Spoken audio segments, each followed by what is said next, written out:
സ്വർഗസ്ഥനായ പിതാവേ, അവിടുത്തെ രാജ്യം വരേണമേ.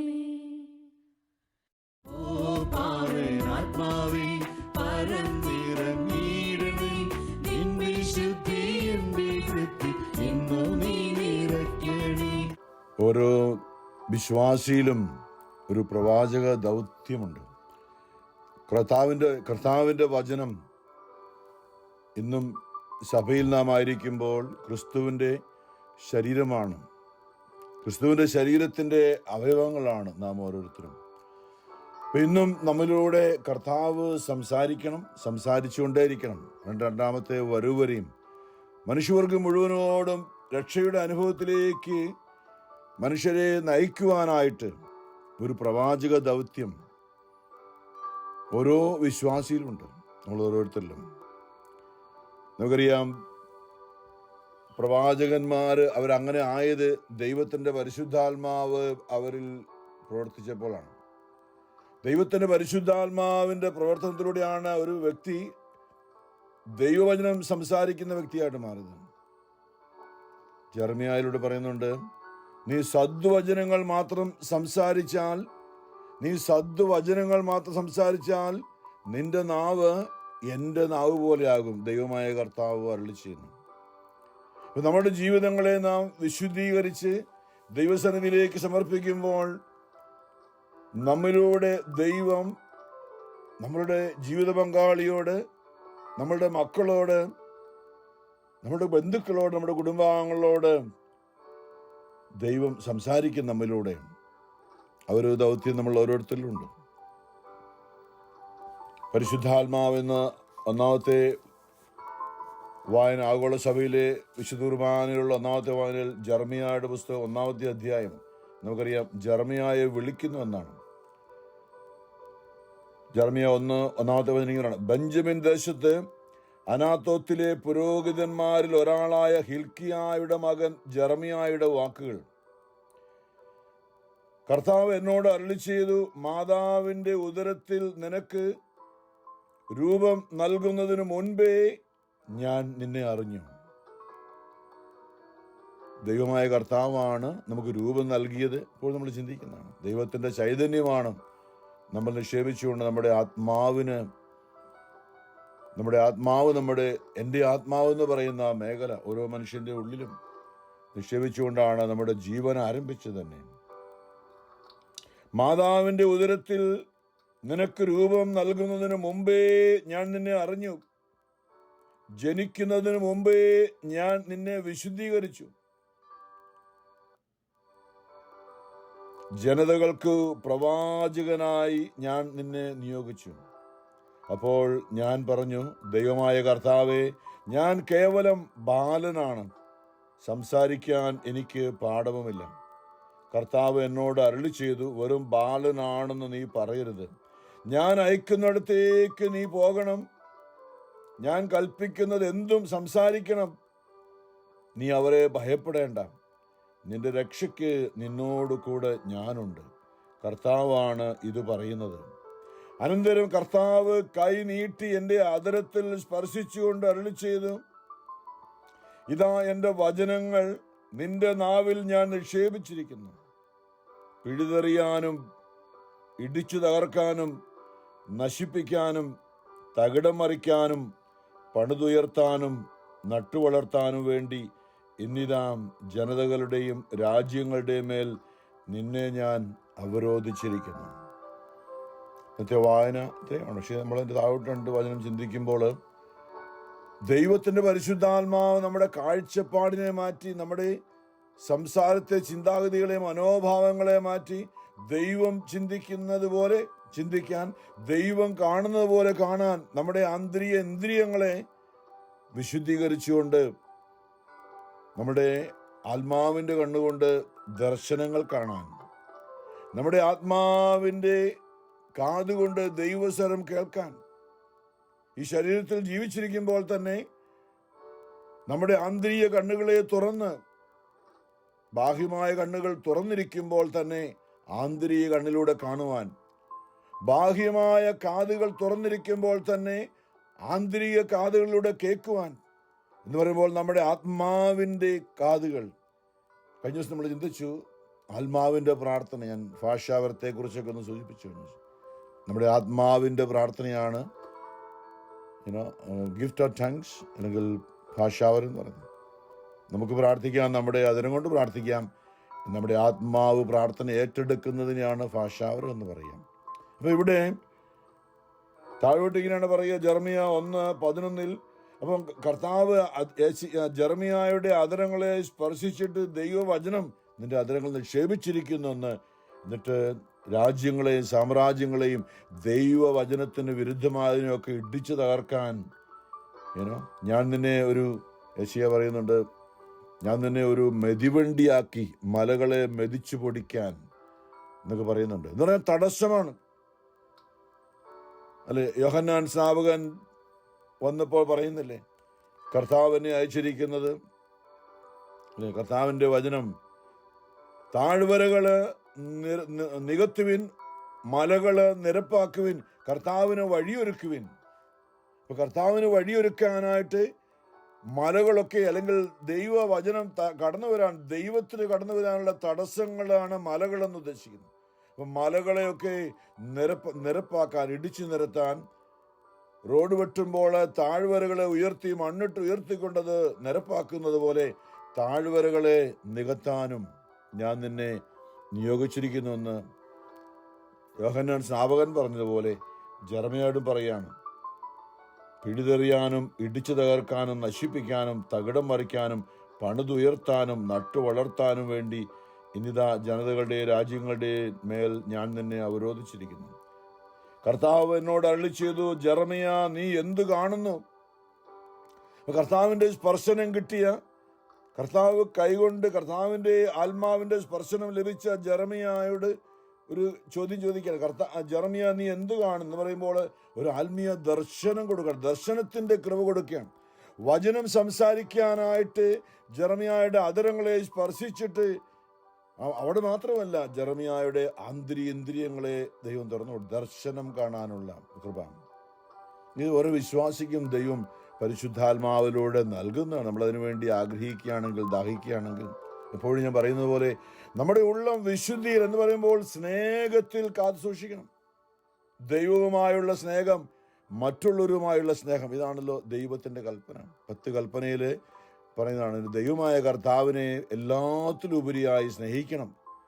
2 നിന്നെപ്പോലെ തന്നെ നിന്റെ അയൽക്കാരല്ലേ മറ്റുള്ളവരെ സ്നേഹിക്കണം. ആ ദൈവിക നിയമങ്ങൾ നമ്മളിൽ പൂർത്തിയാകുമ്പോൾ പിന്നെ ദൈവത്തിൻ്റെ ദൗത്യം നമ്മളിലൂടെ, ദൈവഹിതം പിന്നെ നമ്മളിലൂടെ നിറവേറുകയാണ്. ഇപ്പൊ ജെറമിയായോട് ചോദിച്ചു, ജെറമിയ നീ എന്ത് കാണുന്നു? ജെറമിയ പറഞ്ഞു, ജാഗ്രത വൃക്ഷത്തിന്റെ ഒരു ശാഖ ഞാൻ കാണുന്നു. ദർശനം ഇങ്ങനെയാണ്, വ്യാഖ്യാനവും ദർശനവും കൊടുത്തു. ജെറമിയ നീ എന്ത് കാണുന്നു? വ്യാഖ്യാനം കിട്ടിയിട്ടില്ല. ജെറമിയ പറഞ്ഞു, ഞാൻ ഇങ്ങനെ കണ്ണടച്ചിരിക്കുമ്പോൾ ഞാൻ കാണുന്നു, ഞാനൊരു ജാഗ്രതാ വൃക്ഷം, ഒരു ബദാം വൃക്ഷം, ജാഗ്രതാ വൃക്ഷം, ഞാനൊരു ജാഗ്രതാ വൃക്ഷത്തിന്റെ ഒരു ശാഖ കാണുന്നു. ഒരു വാക്കിതാണ് ജാഗ്രതാ വൃക്ഷം. ദർശനത്തിന്റെ വ്യാഖ്യാനം കർത്താവ് പഠിപ്പിക്കുകയാണ്. അപ്പോൾ ഒരു ജാഗ്രതാ വൃക്ഷത്തിന്റെ ഒരു ശാഖ ഞാൻ മറുപടി പറഞ്ഞു. അപ്പൊ കർത്താവ് അരുളി ചെയ്തു, നീ കണ്ടത് ശരി, എൻ്റെ വചനം നിവൃത്തിയാകാൻ ഞാൻ ജാഗ്രതയോടെ കാത്തിരിക്കുന്നു. ജെറമിയായുടെ ദർശനത്തിന്റെ പൊരുൾ കൊടുക്കുകയാണ്, വ്യാഖ്യാനം കൊടുക്കുകയാണ് ദൈവം.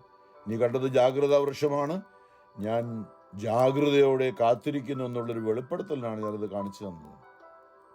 വീണ്ടും പറയാണ്, കർത്താവ് വീണ്ടും എന്നോട് ചോദിച്ചു, നീ എന്ത് കാണുന്നു?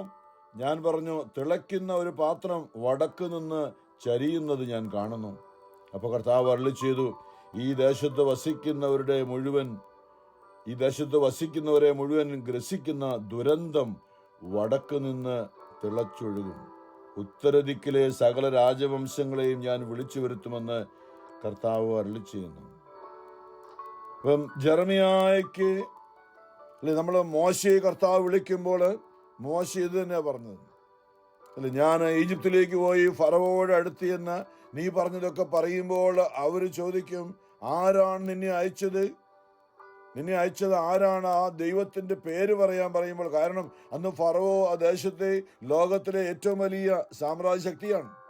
ഫറവോ ദൈവത്തെ പോലെയാണ്. ഫറവോയുടെ വാക്കുകളാണ് അന്തിമ വാക്ക്, അതിനപ്പുറം വാക്കൊന്നുമില്ല. ഈ ഫറവോയുടെ കൊട്ടാരത്തിൽ വളർന്നു വന്നവനായ മോശയ്ക്ക് അറിയാമത്. അപ്പൊ അതുകൊണ്ട് പറയാണ്, എന്താണ് ഞാൻ പറയേണ്ടത്? ഫറവോയോട് കൽപ്പിക്കാൻ ഈ ലോകത്തിൽ ആരാണുള്ളത് എന്ന് ഫറവോവിനോട് ചോദിക്കുമ്പോൾ എന്ത് പറയണം? ഞാനാകുന്നവൻ, ഞാൻ എന്ന് പറയുമ്പോൾ അധികാരമുള്ളത് ഞാൻ ദൈവത്തിന് മാത്രമാണ്, മറ്റാർക്കുമില്ല. ഞാനാകുന്നവൻ എന്ന് പറയുകയാണ്. വീണ്ടും മോശ പല കാര്യങ്ങളും പറഞ്ഞു. ശരിയാ, അതൊക്കെ ശരിയാ. പക്ഷേ എനിക്ക് പ്രവർത്തിക്കാം. അപ്പോഴാണ് അത്ഭുതങ്ങൾ പ്രവർത്തിക്കാനുള്ള കഴിവ് കൊടുക്കണം. നിന്റെ കയ്യിൽ എന്തായിരിക്കുന്നു? നിന്റെ ഇടയന്റെ വടി നിന്റെ കയ്യിലുണ്ടല്ലോ, അത് നിലത്തേക്ക് ഇടുക. അത് നിലത്തേക്ക് ഇട്ടപ്പോൾ അതൊരു പാമ്പായിട്ട് മാറി. വീണ്ടും ആ പാമ്പിന്റെ വാലിൽ പിടിക്കുമ്പോൾ അത് വടിയായി മാറി. അത് കഴിഞ്ഞ് പറഞ്ഞു, നിന്റെ വലത്ത് കൈ നിന്റെ ഉടുപ്പിന്റെ ഉള്ളിലേക്ക്, നിന്റെ നെഞ്ചോടി ചേർത്ത് ഉടുപ്പിനുള്ളിലേക്ക് വെക്കുക, ഇതിന് പുറത്തെടുക്കാൻ പറഞ്ഞു. എടുത്തപ്പോൾ കൈ മുഴുവൻ കുഷ്ഠം ബാധിച്ചതായിട്ട് കണ്ടു. വീണ്ടും ആ കൈ നിന്റെ വസ്ത്രത്തിന്റെ ഉള്ളിലേക്ക് തിരികെ വെക്കുക, എന്നിട്ട് എടുക്കാൻ പറഞ്ഞപ്പോൾ ആ കൈ പൂർണ്ണ സൗഖ്യമുള്ളൊരു കൈയായി കാണപ്പെട്ടു. അപ്പോൾ ഇങ്ങനെ പ്രവർത്തിക്കുവാനാണ്. അപ്പോൾ മോശ പറയുന്നുണ്ട്, ഞാൻ വിക്കനാണ്, 4 വാക്ക് കൂട്ടി പറയാൻ എനിക്ക് സാധിക്കില്ല, പിന്നെ എങ്ങനെ ഞാൻ സംസാരിക്കുന്നു? അപ്പോൾ പറഞ്ഞു, നിന്റെ സഹോദരനായ അഹറോൻ നിന്നെ തേടി വരുന്നുണ്ട്. നിന്റെ സഹോദരനായ അഹറോൻ ഈജിപ്തിലായിരുന്നവൻ. അവൻ നിന്നെ തേടി മരുഭൂമിയിലൂടെ നിന്നെ അന്വേഷിച്ച് വരുന്നുണ്ട്. അവൻ അധികം താമസിയാതെ നിന്റെ അടുക്കലെത്തും. അപ്പം ഞാൻ അവനെ നിന്റെ സ്പോക്ക് പേഴ്സണായിട്ട്, നിനക്ക് സംസാരിക്കാൻ കഴിവില്ലാത്തത് കൊണ്ട് നിനക്ക് വേണ്ടി സംസാരിക്കാൻ നിന്റെ സഹോദരനായ അഹറോനെ ഞാൻ നിയമിക്കും. നിങ്ങൾ രണ്ടും കൂടെ പോകണം. ഞാൻ പറയുന്നത് നീ കേൾക്കുമ്പോൾ, അഹറോന് അതിനുള്ള കഴിവില്ല. ഞാൻ പറയുന്നത് കേൾക്കാൻ അഹറോന് സാധിക്കത്തില്ല. പക്ഷെ നിനക്ക് സാധിക്കുമ്പോൾ, ഞാൻ പറയുന്നത് നീ കേൾക്കുമ്പോൾ നീ അഹറോനോട് പറയണം, അവനത് ഫറവോയോട് പറഞ്ഞുകൊള്ളും. നമ്മളുടെ ജീവിതത്തില് സഭയിലായിരിക്കുമ്പോൾ പരിശുദ്ധാത്മാവ് നൽകുന്ന വരദാനങ്ങളെ കുറിച്ച് പൗലോസ് പറയുന്നുണ്ട്. ഒരുവന് ഭാഷാപരവും, വേറൊരു വ്യാഖ്യാനപരവും, വേറൊരു ദർശനപരവും, വേറൊരു ആത്മാക്കളെ വിവേചിക്കാനുള്ള വരവും. ഇതിങ്ങനെയുണ്ട്. അപ്പൊ പരിശുദ്ധാത്മാവ് സഭയിൽ നമുക്ക് ഓരോരുത്തർക്കും ഒരു കഴിവ് നമ്മുടെ ഉള്ളിൽ നിക്ഷേപിച്ചിട്ടുണ്ട്. ജെറമിയായോട് പറഞ്ഞതുപോലെ പലപ്പോഴും നമ്മൾ പറയും, ഞാൻ അങ്ങനെയാണ്, എന്നെ കൊണ്ട് ശക്തിയില്ല, ഞാൻ അങ്ങനെ ചെയ്തു, അല്ലെ ഇങ്ങനെ ആയിപ്പോയി എന്നൊക്കെ പറഞ്ഞ് പിശാച് നമ്മൾ അടിച്ചമർത്തിയിട്ടിരിക്കുമ്പോൾ, അല്ല, എഴുന്നേൽക്കുക, ശക്തി പ്രാപിക്കുക, എനിക്ക് നിന്നെ കൊണ്ട് പല കാര്യങ്ങളും ഇനിയും ചെയ്യാനുണ്ട്. ഇതൊരു മേഖലയാണ്. അപ്പൊ നമ്മൾ ഈ ഭൂമിയിൽ ജീവിക്കുന്നിടത്തോളം കാലം ഒരു വിശ്വാസി എന്ന നിലയിൽ നമ്മളുടെ ജീവിതത്തിലൂടെ അനേകർക്ക് വേണ്ടി മധ്യസ്ഥം പ്രാർത്ഥിക്കുവാനായിട്ട്, അനേകരോട് ദൈവവചനം പറയാനായിട്ട്, അനേകരോട് ദൈവത്തിന്റെ അരുളപ്പാട് കൊടുക്കുവാനായിട്ട്, ദ വേർഡ് ഓഫ് നോളജ് അല്ലേ. നമ്മൾ നോക്കുവാണെങ്കിൽ ഇത് ജെറമിയ ഇങ്ങനെയാണെങ്കിൽ ഏശയ്യായുടെ കാര്യം നമുക്കറിയാം, പലപ്പോഴും ചിന്തിച്ചാണ്. ഏശയ്യായുടെ 6-ാമത്തെ അധ്യായത്തിൽ ഒരു ദർശനമാണ് ഏശയ്യാക്കുണ്ടായത്. പെട്ടെന്നൊരു അങ്ങനെ ഇപ്പോൾ ഒരു ദർശനം കാണുകയാണ് ഏശയ്യ. കൂട്ടുകാരുടെ കൂടെ നടന്ന് ഇങ്ങനെ കൊണ്ട് അതും ഇതൊക്കെ പറഞ്ഞു നടന്നിരുന്ന ഏശയ്യ 6 പറയുന്നുണ്ട്, ഉസിയ രാജാവ് മരിച്ച വർഷം കർത്താവ് ഉന്നതമായൊരു സിംഹാസനത്തിൽ ഉപവിഷ്ടനായിരിക്കുന്നത് ഞാൻ കണ്ടു. ഒരു ദർശനം കിട്ടി. പാത്മോസ് ദ്വീപിൽ തടവിലായിരുന്ന യോഹന്നാൻ പറയാണ്, കർത്താവിന്റെ ദിനത്തിൽ ആത്മാവിൽ ലയിച്ചിരിക്കെ ഞാനൊരു സ്വരം കേട്ടു, കാഹളത്തിൻ്റെതുപോലെ സ്വരം. ഞാൻ നോക്കിയപ്പോൾ ഒരു കാര്യം കണ്ടു, മനുഷ്യപുത്രനെ പോലെ, സൂര്യപ്രകാശം പോലെ മുഖമുള്ളവനാ ഒരുവനെ ഞാൻ കണ്ടു എന്നൊക്കെ പറഞ്ഞ് വെളിപാട് പുസ്തകത്തിന്റെ ആരംഭത്തിൽ നമ്മൾ വായിക്കുന്നുണ്ട്. അപ്പൊ നമ്മൾ കർത്താവിനോട് ചേർന്നിരിക്കുമ്പോൾ, അവന്റെ വചനം പാലിച്ച്, അല്ലെ അവന്റെ ആത്മാവിൽ നിറഞ്ഞ് നമ്മൾ വ്യാപരിക്കുമ്പോൾ, ദൈവത്തിന്റെ ആത്മാവ് നമ്മിലൂടെ പ്രവർത്തിക്കുന്ന ഒരവസ്ഥയുണ്ട്. ഓരോരുത്തരിലും, ഓരോ വിശ്വാസിയിലുണ്ട്. യെശയ്യാ പറഞ്ഞ 6-ാമത്തെ അധ്യായത്തിൽ ഒരു സിംഹാസനത്തിൽ കർത്താവ് ഉപേക്ഷനായിരിക്കും ഞാൻ കണ്ടു. അവിടുത്തെ വസ്ത്രാഞ്ചലം ദേവാലയം മുഴുവൻ നിറഞ്ഞു നിന്നു. അവിടുത്തെ ചുറ്റും ശറാഫുകൾ നിന്നിരുന്നു. അവയ്ക്ക് 6 ചിറകുകൾ വീതം ഉണ്ടായിരുന്നു. 2 ചിറകുകൾ കൊണ്ട് മുഖവും മറ്റ് 2 കൊണ്ട് പാദങ്ങളും അവ മറച്ചിരുന്നു. 2 ചിറകുകൾ പറക്കാനുള്ളവയായിരുന്നു. അവ പരസ്പരം ഉദ്ഘോഷിച്ചു കൊണ്ടിരുന്നു, പരിശുദ്ധൻ പരിശുദ്ധൻ, സൈന്യങ്ങളുടെ കർത്താവ് പരിശുദ്ധൻ. ഭൂമി മുഴുവൻ അവിടുത്തെ മഹത്വം നിറഞ്ഞിരിക്കുന്നു. അവയുടെ ശബ്ദഘോഷത്താൽ ഭൂമുഖത്തിന്റെ അടിസ്ഥാനങ്ങൾ ഇളകുകയും ദേവാലയം ധൂപപൂരിതമാവുകയും ചെയ്തു. ഈ ദർശനം കണ്ടപ്പോൾ യെശയ്യാ ഭയചകിതനായി പറഞ്ഞു, പരിശുദ്ധൻ പരിശുദ്ധൻ എന്ന ദൈവത്തിന്റെ വിശുദ്ധിയെ മാലാഖമാർ ഏറ്റുപറയുന്നത് കണ്ടപ്പോൾ തന്റെ അശുദ്ധിയെ കുറിച്ചുള്ള ഒരു അവബോധം യെശയ്യായ്ക്കുണ്ടായി. നമ്മൾ ദൈവമേ നീ പരിശുദ്ധനാകുന്നു, ബലവാനേ അങ്ങ് പരിശുദ്ധനാകുന്നു, മരണമില്ലാത്തവനേ അങ്ങ് പരിശുദ്ധനാകുന്നു, പാപികളായ ഞങ്ങളോട് ഞങ്ങളുടെ മേ കരുണയായിരിക്കണമേ എന്ന് പറയുമ്പോൾ യെശയ്യായുടെ ഒരു അനുഭവം, ദൈവമേ അങ്ങ് പരിശുദ്ധനാണ്, ഞാനോ അശുദ്ധനാണ്, അങ്ങയുടെ വിശുദ്ധി എന്നിൽ നിറയ്ക്കണമേ എന്നാണ് നമ്മൾ പ്രാർത്ഥനയിലൂടെ പ്രാർത്ഥിക്കുക. ദൂതന്മാർ ഇങ്ങനെ ദൈവത്തിന്റെ വിശുദ്ധിയും മഹത്വവും പ്രഖ്യാപിക്കുമ്പോൾ യെശയ്യാ പറഞ്ഞു, എനിക്ക് ദുരിതം. യെശയ്യാ 6:5 ഞാൻ പറഞ്ഞു, എനിക്ക് ദുരിതം, ഞാൻ നശിച്ചു. എന്തെന്നാൽ ഞാൻ അശുദ്ധമായ അധരങ്ങളുള്ളവനും. ഈ മാലാഖമാർ അവരുടെ മുഖം മറച്ചുകൊണ്ട്, അരൂപികളായ മാലാഖമാർ 2 ചിറകുകൊണ്ട് മുഖം മറച്ച് 2 ചിറകുകൊണ്ട് പാദം മറച്ച് ദൈവസന്നിധി നിൽക്കാൻ പോലുമുള്ള യോഗ്യതയില്ല എന്ന അരൂപികളായ തീനാളങ്ങൾ പോലെ അരൂപികളായ മാലാഖമാർ പറയുമ്പോൾ യെശയ്യായ്ക്കൊരു പാവബോധമുണ്ടായി. ഞാൻ എത്രയോ ഈ ഒരു ദൈവത്തിന്റെ മുമ്പിലാണല്ലോ ഞാനിപ്പോൾ നിൽക്കുന്നത്. തന്റെ പാവബോധം, തന്റെ പാപത്തെക്കുറിച്ചുള്ള പാവകരമായ അവസ്ഥകളെ കുറിച്ചുള്ളൊരു ബോധ്യം യെശയ്യായ്ക്കുണ്ടായി. അത് ഏറ്റുപറഞ്ഞു. നമ്മളിങ്ങനെയാണ്, നമ്മുടെ പാപങ്ങൾ ഏറ്റുപറയുമ്പോൾ ഹൃദയം തുറന്ന് ദൈവമേ എനിക്ക് തെറ്റിപ്പോയി, മനസ്താപ പ്രകടനത്തിലൂടെ മനസ്സാവാച കർമ്മണ ഞാൻ തെറ്റ് ചെയ്തു പോയി, എൻ്റെ ദൈവമേ അങ്ങയുടെ മുമ്പിൽ നിൽക്കാനുള്ള യോഗ്യത എനിക്കില്ലെങ്കിലും അങ്ങയുടെ അനന്തമായ സ്നേഹത്താൽ കരുണയാൽ എൻ്റെ പാപങ്ങൾ മായ്ച്ചു കളയണമേ. അനുതാപത്തിന് സങ്കീർത്തനം 51 ദാവീദിനുണ്ടായ കാഴ്ചപ്പാട് ഹൃദയത്തിന്റെ ഉള്ളിൽ നിന്നും. എന്നാൽ ഞാൻ അശുദ്ധമായ അധരങ്ങളുള്ളവനും അശുദ്ധമായ അധരങ്ങൾ ഉള്ളവരുടെ മധ്യേ വസിക്കുന്നവനുമാണ്. തൻ്റെയും തൻ്റെ കൂട്ടുകാരുടെയും ഇത് വലിയൊരു മേഖലയാണ്. പലപ്പോഴും നമ്മൾ പറഞ്ഞിട്ടുള്ളതാണ്, നമ്മുടെ മക്കളുടെ അല്ലെങ്കിൽ നമ്മളുടെ തന്നെ ചുറ്റുപാടും നമ്മുടെ കൂട്ടുകാരാരാണ്, നമ്മൾ ഇടപെടുന്ന സമൂഹമാരാണ്. അത് നമ്മുടെ ജോലി സ്ഥലത്താകാം, നമ്മുടെ കുടുംബത്തിലാകാം, നമ്മുടെ സമൂഹത്തിലാകാം. അല്ലെ, ഒരുമിച്ച് പാപം ചെയ്യുന്ന നമ്മൾ ലോകത്തിൻ്റെതായ പല കാര്യങ്ങളും കുഴപ്പമില്ല എന്ന് പറഞ്ഞുകൊണ്ട് ഒരുമിച്ച് കൂടി നമ്മുടെ കമ്പനി എന്ന് പറയത്തില്ല, നമ്മുടെ കമ്പനി, ദൈവം ഒരാളെ വിശുദ്ധീകരിക്കുമ്പോൾ ആ കമ്പനിയെ മുഴുവൻ വിശുദ്ധീകരിക്കുകയാണ്. ഒന്നിച്ചുകൂടിയിരുന്ന് സൊറ പറയുകയും അശുദ്ധമായി സംസാരിക്കുകയൊക്കെ ചെയ്തുകൊണ്ടിരുന്ന ഒരു സമൂഹത്തിലായിരുന്നു യെശയ്യാ. യെശയ്യാ പറയാണ്, ഞാൻ അശുദ്ധമായ അധരങ്ങളുള്ളവനും അശുദ്ധമായ അധരങ്ങളുള്ളവരുടെ മധ്യേ വസിക്കുന്നവനുമാണ്. കർത്താവേ, എന്നെ പോലെയാണ് എൻ്റെ കൂട്ടുകാരും, അവരെ അനുഗ്രഹിക്കണമേ. ഇപ്പം നമ്മുടെ കുഞ്ഞുങ്ങൾക്ക് വേണ്ടിയൊക്കെ പ്രാർത്ഥിക്കുമ്പോൾ നമ്മുടെ കുഞ്ഞുങ്ങളുടെ കൂട്ടുകാർക്ക് വേണ്ടി കൂടി നമ്മൾ പ്രാർത്ഥിക്കണം. നമ്മുടെ കുഞ്ഞുങ്ങൾ ആരോടാണോ ഇടപെടുന്നത് അവർക്ക് വേണ്ടി കൂടി പ്രാർത്ഥിക്കണം. നമ്മുടെ കുഞ്ഞുങ്ങളുടെ സ്കൂളിന് വേണ്ടി പ്രാർത്ഥിക്കണം. നമ്മൾ തന്നെ നമ്മുടെ സമൂഹത്തിന് വേണ്ടി പ്രാർത്ഥിക്കണം. ഇതൊരു മേഖലയാണ്. അപ്പോൾ യെശയ്യാ ഈ പാപബോധത്തോടെ അനുതാപത്തോടെ തൻ്റെ കുറവ് ഏറ്റുപറഞ്ഞപ്പോൾ എന്താ നമ്മൾ പലപ്പോഴും ചിന്തിച്ചാണിത്. യെശയ്യാ അശുദ്ധമായ അധരങ്ങളോട് ഉള്ളവരും അശുദ്ധമായ അധരങ്ങളുള്ളവരുടെ മധ്യേ വസിക്കുന്നവനുമാണ്. എന്തെന്നാൽ സൈന്യങ്ങളുടെ കർത്താവായ രാജാവിനെ എൻ്റെ നയനങ്ങൾ ദർശിച്ചിരിക്കുന്നു.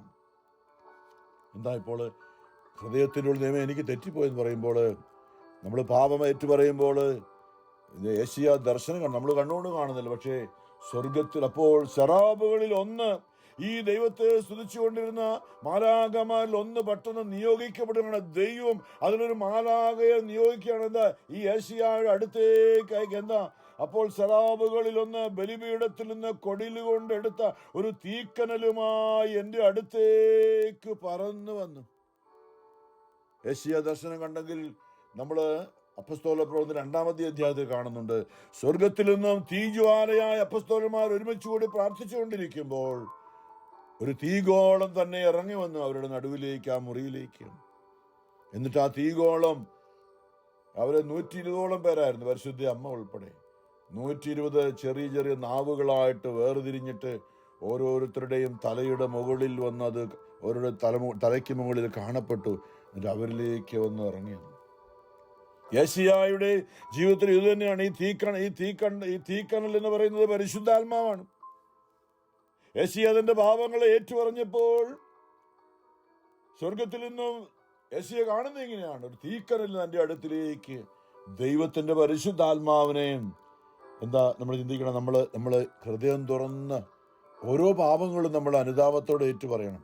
പ്രത്യേകിച്ച് പറയും കുമ്പസാരക്കൂട്ടിൽ പലപ്പോഴും നമ്മൾ നല്ലൊരു കുമ്പസാരത്തിനുള്ള ഒരുക്കം എന്താണെന്നല്ലേ, പാപങ്ങളെല്ലാം വ്യക്തമായി ഓർക്കുന്നത്, അതേക്കുറിച്ച് അനുദപിക്കുന്നത്, വ്യക്തമായി കൃത്യതയോടെയും. നമ്മളത് കുമ്പസാരക്കൂട്ടിൽ ഇന്നലെ ചിന്തിച്ചതുപോലെ ക്രിസ്തു തന്നെ പുരോഹിതന്റെ വേഷത്തിൽ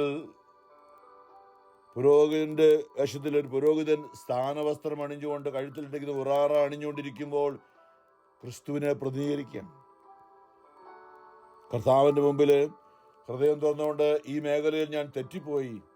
പലപ്പോഴും നമ്മൾ മറ്റുള്ളവരുടെ ഇവിടെ നമ്മൾ പറയും, ഞാനങ്ങനെ ആയതേ മനഃപൂർവ്വമൊന്നുമല്ല, എൻ്റെ ഇന്നാരെങ്ങനെ പറഞ്ഞുകൊണ്ടാണ് എങ്ങനെ ആയിപ്പോയതല്ല, എന്നെ കൊണ്ട് അവർ പറഞ്ഞുകൊണ്ടാണ് ഞാൻ അങ്ങനെ ചെയ്തത് എന്ന് പറഞ്ഞ് പലപ്പോഴും അങ്ങനെ പറയാനുള്ളൊരു പ്രേരണ എൻ്റെ കുഴപ്പം കൊണ്ടല്ല, അവരുമാണ് എന്നെ കൊണ്ട് അങ്ങനെ ചെയ്യിച്ചതെന്ന്.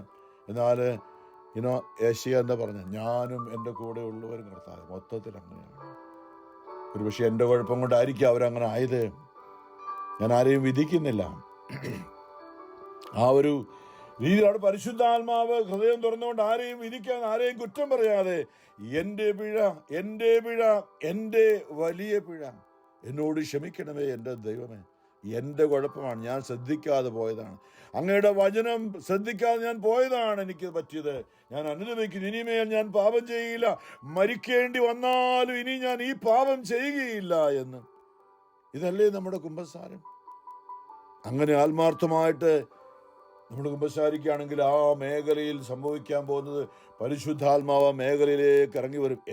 എത്ര വലിയ ദുശീലങ്ങളുമാകട്ടെ, എത്ര വലിയ തഴക്കദോഷവുമാകട്ടെ, എത്ര വലിയ പാപബന്ധനവുമാകട്ടെ, ആ മേഖലയിലേക്ക് കർത്താവിന്റെ പരിശുദ്ധാത്മാവ് ഇറങ്ങി വന്നുകൊണ്ട് കുമ്പസാരക്കൂട്ടിൽ നമ്മളെ ആത്മാവിലേക്ക് ഹൃദയം തുറന്ന് അനുവദിക്കുമ്പോൾ ആ അധികാരം സ്വർഗത്തിൽ എന്ന് പറഞ്ഞ്, ഈ ഭൂമിയിൽ കെട്ടുന്നതെല്ലാം സ്വർഗത്തിലും കെട്ടപ്പെട്ടിരിക്കും എന്ന് പറയുമ്പോൾ എനിക്ക് സ്വർഗത്തിൽ നിന്ന് ലഭിക്കാനുള്ള കൃപ അത് പരിശുദ്ധാത്മാവാണ്. ഈ ഭൂമിയിൽ എൻ്റെ പാപങ്ങൾ സഭയിലൂടെ ആ വൈദികൻ കരങ്ങൾ നിന്റെ പാപങ്ങൾ ക്ഷമിക്കപ്പെട്ടിരിക്കുന്നു പറയുമ്പോൾ സ്വർഗത്തിൽ നിന്ന് പരിശുദ്ധാത്മാവിന്റെ അടുക്കിലേക്ക് ഇറങ്ങി വരികയാണ്. എത്രയും നാളും എനിക്കുണ്ടായിരുന്ന തടസ്സങ്ങൾ നീക്കം ചെയ്യപ്പെടുകയാണ്. ഇതൊരു മേഖലയാണ്.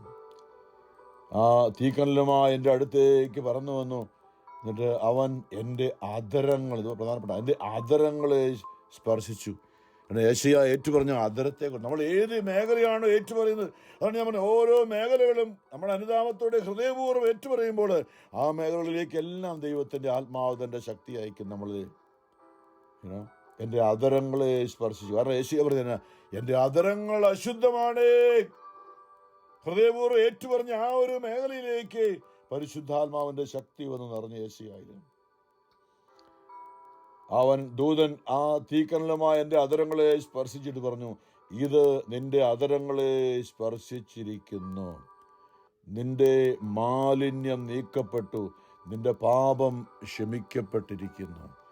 ഇത് അന്ന് യേശയ്യാ ഇന്ന് സഭയിൽ നടക്കുന്ന കാര്യമാണ്. ഇത് സത്യമാണ് ഞാൻ പറയുകയാണ്. നമ്മളത് അറിയണം, വിശ്വസിക്കണം. സാത്താൻ പല നുണകളും പറഞ്ഞുകൊണ്ട് അവിടെ ഇവിടെയൊക്കെ നമ്മൾ ഓടിക്കുമ്പോൾ നമ്മൾ സഭയിലൂടെ, യേശുവിൻ്റെ ശരീരമായ സഭയിലൂടെ പരിശുദ്ധാത്മാവ് എന്ന വലിയ വിടുതലിൻ്റെ ശുശ്രൂഷയാണ് സാക്രമെന്റ് ഓഫ് റെക്കൺസിലിയേഷൻ, കുമ്പസാരമെന്ന കൂദാശം. പലപ്പോഴും നമ്മൾ അറിവില്ലായ്മയിലാണ് സാത്താൻ നമ്മളെ തടഞ്ഞു വെച്ചിരിക്കുകയാണ്. കുമ്പസാരിക്കാനായിട്ട് പോകുന്നു. അത് എന്തിനാ ഞാൻ അച്ഛൻ്റെ അടുത്ത് പോയി പറയുന്നു? ഞാൻ പറഞ്ഞു, യോഹന്നാൻ 20:20 അപ്പസ്തോലന്മാർ കർത്താവ് കൊടുത്ത അധികാരമാണ്. നിങ്ങൾ പരിശുദ്ധാത്മാവിനെ സ്വീകരിക്കുവനെന്ന് പറഞ്ഞ് അവരുടെ മേൽ ഊതി ഈശോ ഉത്ഥാനം ചെയ്ത കർത്താവ്. എന്നിട്ടാണ് പറഞ്ഞത്, നിങ്ങൾ പരിശുദ്ധാത്മാവിനെ സ്വീകരിക്കുവിന്. സഭയിലെ പരിശുദ്ധാത്മാവ് പെന്തക്കോസ്ത് നാൾ നിറഞ്ഞപ്പോൾ സകല അധികാരവും, യേശുവിന്റെ അധികാരം, പിതാവിന്റെ അധികാരം, വചനത്തിൽ തടസ്സമായിരുന്ന എല്ലാ മേഖലകളെയും സൗഖ്യമാക്കുന്ന ദൈവകൃപയുടെ വലിയൊരു അഭിഷേകമാണ് സഭയിൽ നിന്നുള്ളത്.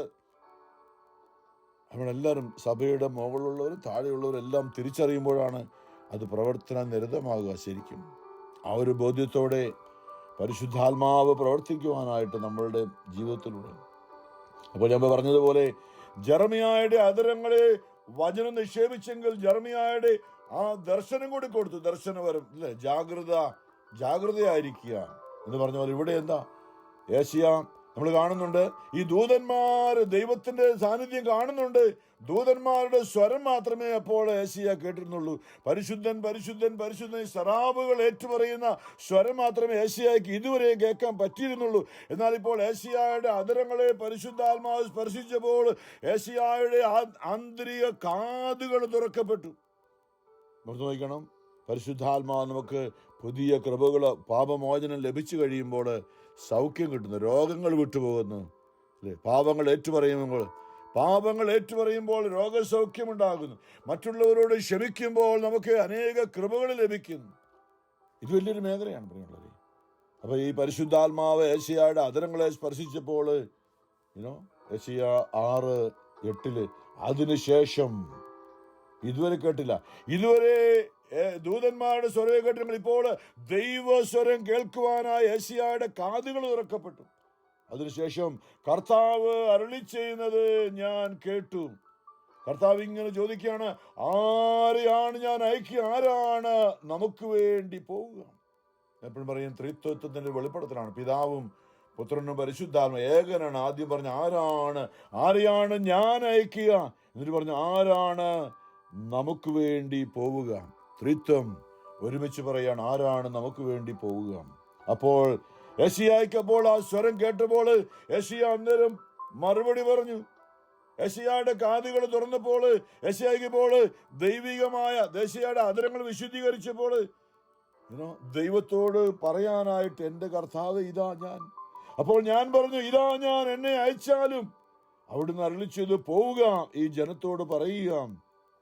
പ്രവാചക ദൗത്യം ഏശയ്യ. പ്രിയമുള്ളവരെ, ഞാനും നിങ്ങളും നമ്മളുടെ ജീവിതത്തിൽ ഈ ഒരു ദൗത്യമുണ്ട്. ദൈവവചനം നമ്മുടെ ആദരങ്ങൾ, നമ്മുടെ ഹൃദയത്തിൽ, നമ്മുടെ ആത്മാവിൽ നിക്ഷേപിച്ചിരിക്കുന്ന ഒരു ജീവിതമാണ് ക്രിസ്തീയ ജീവിതം.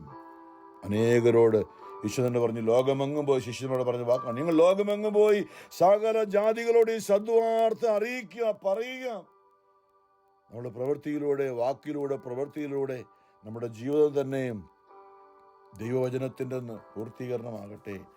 കുദാശയായി മാറിയ ദൈവവചനത്തിന്റെ പൂർത്തീകരണമായി കുദാശയായി മാറിയ പരിശുദ്ധ പരമാ ദിവ്യകാരുണ്യനാഥനായ ഈശോയ്ക്ക് എന്നേരവും ആരാധനയും സ്തുതിയും പുകഴ്ചയും ഉണ്ടായിരിക്കട്ടെ.